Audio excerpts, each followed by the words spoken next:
नमस्कार, कानपुर वार्ता में आपका स्वागत है। मैं हूं आलोक पाल। कृपया इस चैनल को देखिए, लाइक कीजिए, सब्सक्राइब कीजिए। कंटेंट ठीक लगे तो शेयर भी कीजिए। आज बात अखिलेश यादव और कांग्रेस पार्टी के बीच हुए गठबंधन की। कांग्रेस पार्टी और समाजवादी पार्टी के बीच में जिस तरह का समझौता हुआ है, उस समझौते में समाजवादी पार्टी ने कुल 17 सीटें कांग्रेस पार्टी को दी हैं, जो अभी तक का समझौता है। चर्चा है कि इसमें कुछ परिवर्तन होने की संभावना है और शायद कुछ सीटों के नाम परिवर्तित हो सकते हैं। खैर, यह बात तो अपनी जगह है। मुख्य बात यह है कि जो अलग अलग समूहों या अलग अलग दलों का समर्थक मीडिया है या मीडिया में कार्यरत लोग हैं, तो उनके इस पर अपने अपने विचार हैं।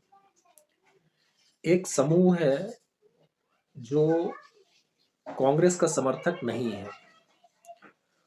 उसका कहना है कि अखिलेश यादव ने राहुल गांधी को, या यूं कहें कि कांग्रेस पार्टी को, उत्तर प्रदेश में अभयदान दे दिया है। अभयदान इन अर्थों में कि कांग्रेस पार्टी, जिसका 2022 के विधानसभा चुनाव में जनाधार घटकर 2% पर पहुंच गया और विधानसभा में जिसके पास केवल 2 सीटें आई हो, क्या उस पार्टी को लोकसभा में 17 सीटें दी जानी चाहिए?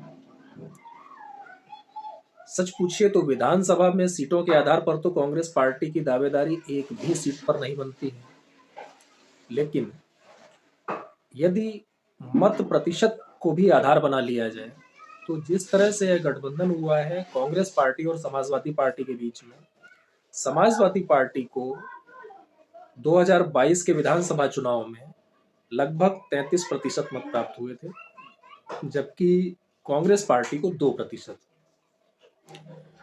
यदि मत प्रतिशत के आधार पर भी आंकड़ा निकाला जाए तो कांग्रेस पार्टी के हिस्से में बमुश्किल 2.5 सीट आती है, बल्कि 2.5 भी पूरी नहीं आएगी।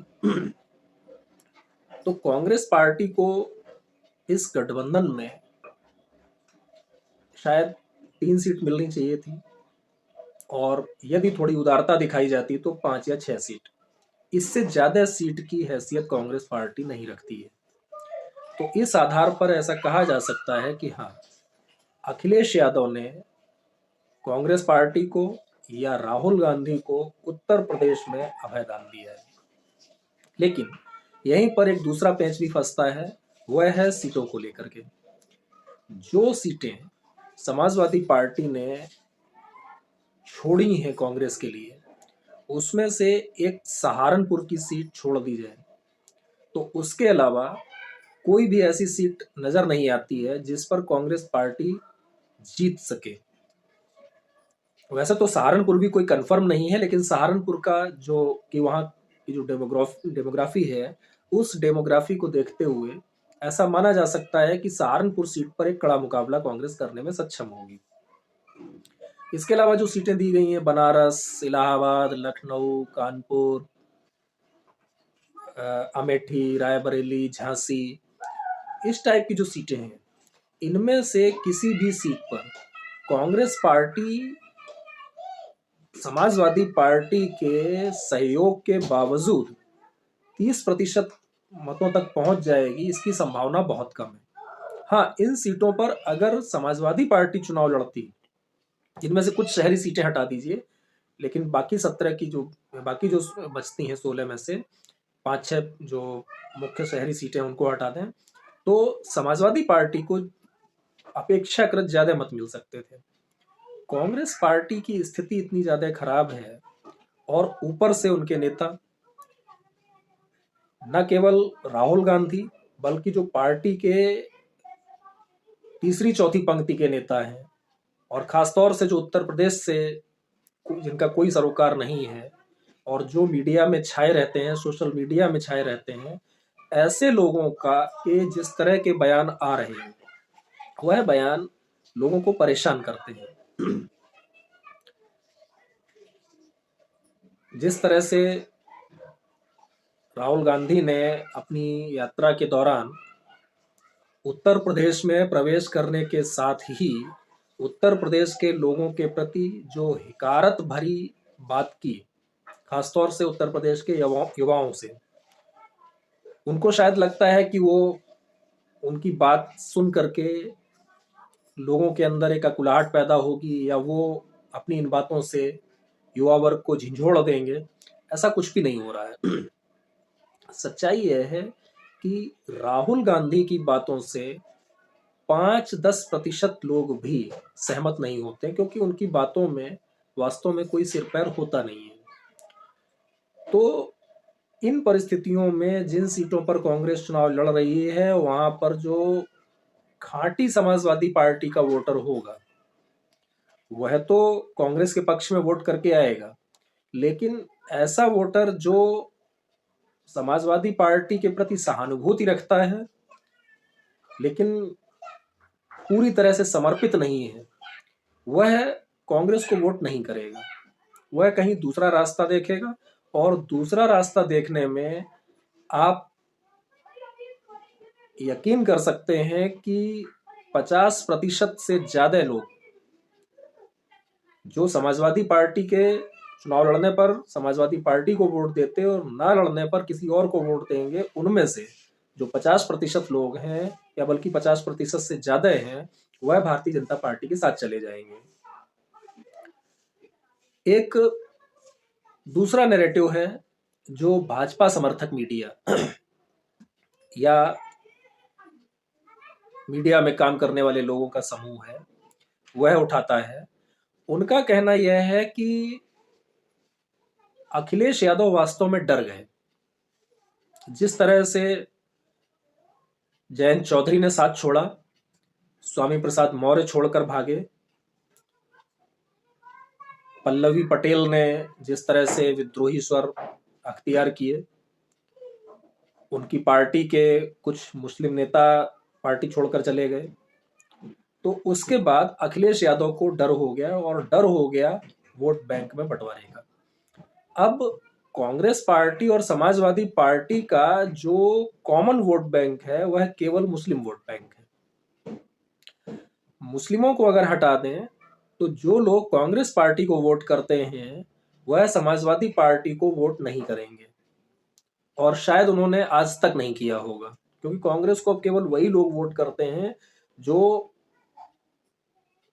दशकों से, जिनके परिवार कांग्रेस के प्रति विशेष सहानुभूति रखते रहे। तो कांग्रेस का जो मतदाता है, जो इंटैक्ट है कांग्रेस के साथ, वह समाजवादी पार्टी को वोट नहीं करेगा। तो जो 2% वोट बढ़ने की संभावना थी समाजवादी पार्टी की, तो उसे आप बमुश्किल 1% या उससे भी कम मान करके चलिए।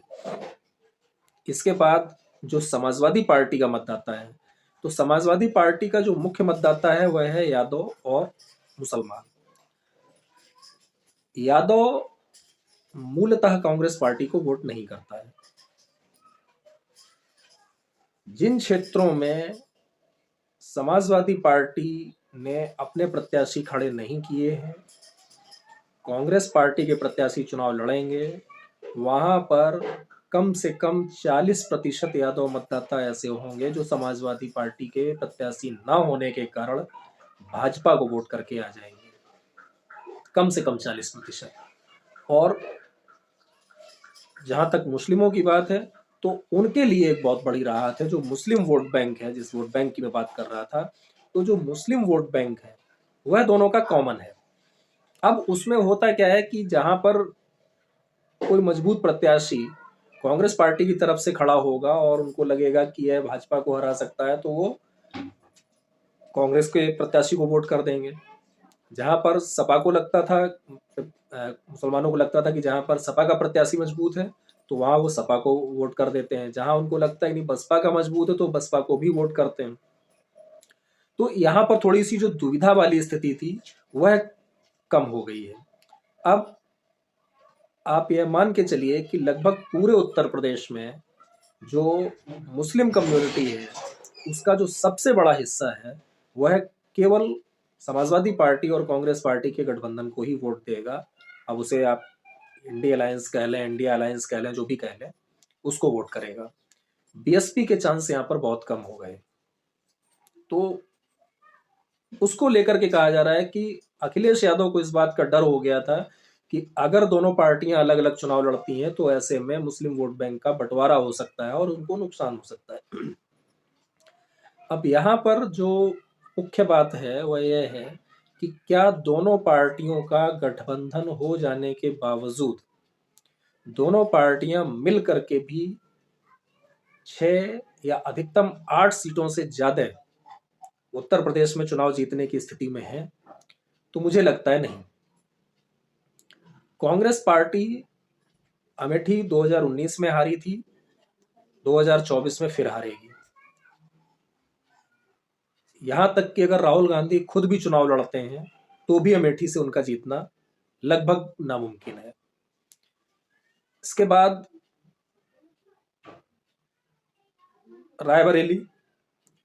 रायबरेली में अगर प्रियंका गांधी वाड्रा चुनाव लड़ने आती हैं तो एक स्थिति बन सकती है कि वहां पर कड़ा मुकाबला हो। कौन जीतेगा कौन हारेगा यह कंफर्म नहीं कहा जा सकता, लेकिन एक कड़े मुकाबले की संभावना वहां पर बन सकती है। लेकिन अगर प्रियंका गांधी रायबरेली से चुनाव नहीं लड़ती हैं तो आप मान करके चलिए कि रायबरेली सीट भी कांग्रेस हर हाल में हार जाएगी, क्योंकि सोनिया गांधी चुनाव लड़ने वाली नहीं है। हाँ, राहुल गांधी अगर रायबरेली से लड़ जाते हैं तो बात अलग है। एक सीट सहारनपुर की है, वहां पर मुस्लिम बाहुल्य को देखते हुए कुछ संभावना बन सकती है कांग्रेस प्रत्याशी के जीतने की।